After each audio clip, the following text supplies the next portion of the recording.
Now तो यहाँ solve करना बैठोगे तो -65 is equal to n minus 1 -5/2 -5 देखो पहले माइनस माइनस तो प्लस हो जाएगा 65 है ये जो 2 नीचे है ऊपर आएगा तो मल्टीप्लाई हो जाएगा और 5 ऊपर है वो नीचे आ जाएगा तो यहाँ खाली n माइनस 1 बचा तो 5 13 जा 13 2 जा 26 is equal to n minus 1 solve करोगे तो -1 इस साइड आएगा तो आंसर आएगा 27 इजी था क्वेश्चन फिर से रिपीट कर रहा हूँ आपको ये एपी दी था 18 15 एंड हाफ 13 ए आपको 18 है डी 15 एंड हाफ में से 18 माइनस किया तो -5/2 डी मिला आपको ए एन लास्ट टर्म आपको -47 दिया हुआ है फॉर्मूला में वैल्यू डाल दी a n is equal to a plus n minus 1 d a n a d 18 इस साइड आया माइनस किया -65 बचा -5/2 इस साइड आएगा तो डिवाइड हो जाएगा यानी कि 2 ऊपर और 5 नीचे माइनस माइनस कट होके 13 बचा था 13 2 26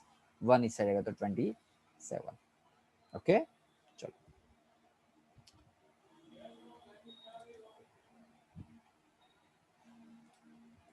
now check whether -150 is a term of AP ये जो माइनस AP दिया हुआ है check whether -150 is term of AP तो AN आपको दिया हुआ है ये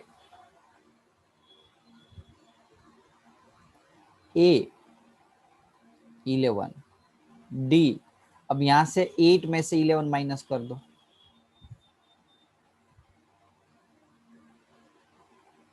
-3 आएगा 8 माइनस 11 -3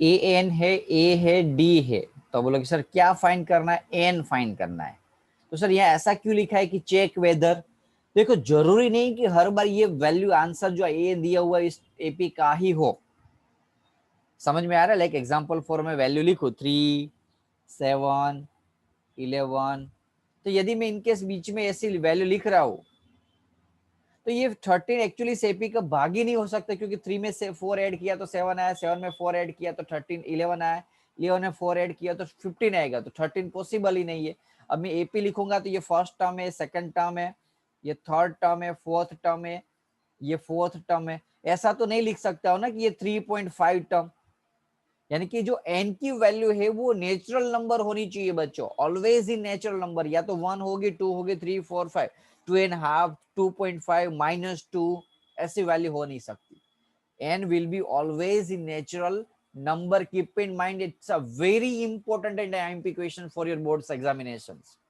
अभी तक जो क्वेश्चन हुए उसमें से सबसे ज्यादा IMP ये क्वेश्चन है याद रख लो नोट्स एक इंपॉर्टेंट है कि n will always be a natural number यदि नेचुरल नंबर नहीं मिल रहा है यानी कि वो एपी है ही नहीं यानी कि वो एपी तो है लेकिन ये जो टर्म्स दिया हुआ है -150 वो हो ही नहीं सकता ऐसा लिखोगे एन की वैल्यू यदि 5 मिले 10 मिले 1000 भी मिले तो है एपी लेकिन एन की वैल्यू 3/2 मिले 2.5 मिले -5 मिले तो नहीं है समझ में आया राइज योर हैंड इतना पता चला तो आगे मैं सम बढ़ाऊं गुड वेरी गुड चलो तो लगाते हैं formula a n is equal to a plus n minus 1 into d a n is equal to a plus n minus 1 into d a n -150 a 11 n n n कितना दिया हुआ है तो find करना है डी -3 समझ में आ रहा है बच्चों ओके नाउ सॉल्व करते हैं 11 इस साइड आएगा तो क्या हो जाएगा माइनस हो जाएगा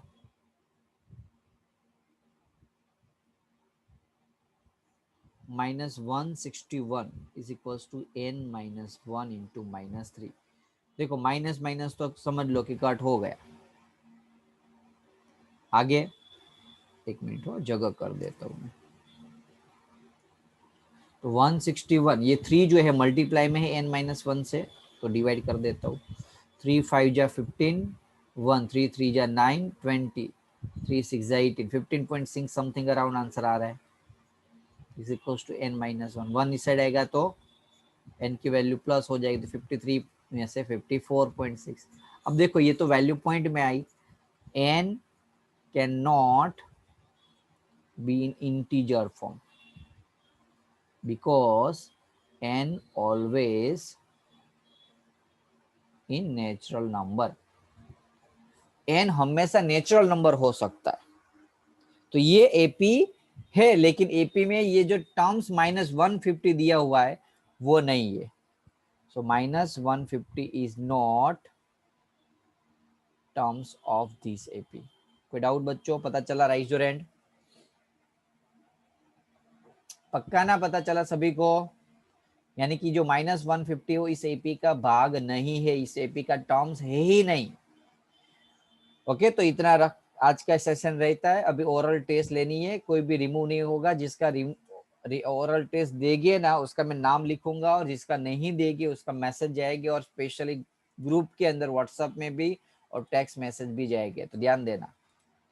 तो आज के सेशन में जो भी चला उसका सम अप फटाफट से कर ले. तो पहले सेशन में हमने क्या लिखा था? पहले सेशन जो था उसके अंदर 5.2 एक्सरसाइज में स्टार्टिंग के ये जो ब्रैकेट वाले सम थे, ब्लॉक्स में जो वैल्यू मिसिंग थी वो फाइंड करना था. इसके लिए a + n-1d. Second 2 MCQ, first session में ये 2 सीखे थे. एमसीक्यू के लिए भी a + n-1d वाले फॉर्मूला. थर्ड जो क्वेश्चन है वो थोड़े डिफरेंट थे. उसमें क्या करना था बच्चों? अलग अलग टर्म्स यूज करना था कि a3, a4, a5 जो भी टर्म्स दिया हुआ है उसको सोल्व आउट करना था, और उसमें से सब्स्टिट्यूशन एलिमिनेशन करके हम बाकी की जो टर्म्स है वो फाइंड कर सकते. यानी कि a और d मिल जाएगा तो बाकी के टर्म्स फाइंड हो जाते थे. दूसरा कौन से नंबर का टर्म होगा? n की वैल्यू फाइंड करनी थी.